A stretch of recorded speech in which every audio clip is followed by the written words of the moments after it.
Ateş attım samana, bak dumana dumana, tıngırı gırıngı. Ben nereye yetişeyim, ben kime yetişeyim? Bugün o kadar yoğunum ki kafam 46. Mutfaktan çıktık, şimdi birazdan masaya oturacağız. Final, büyük final, cuma finali, neyse onlar bitti. Tıraş olmam lazım, berbere yetişeceğim. Mağazada bir pantolonum var, gidip onu almam gerekiyor.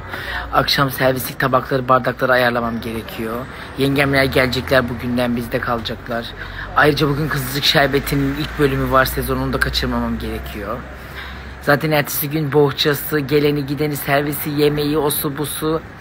Onların peşine koltuklar yıkanacak, halılar kaldırılacak. Bak, ben anlatırken siz yoruldunuz değil mi? Ey gidi kızım.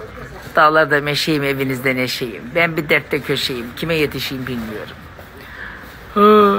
Sonra bir anda diyorum ki, ey gidi Kadir, sen nelere yetişti, neleri yaptı. Bu ne ki senin için diyorum. Sonra bir anda yapabileceğim aklıma geliyor.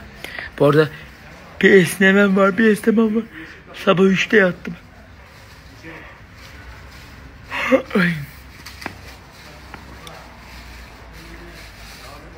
Seviyorum bu hayatı. Vallahi seviyorum.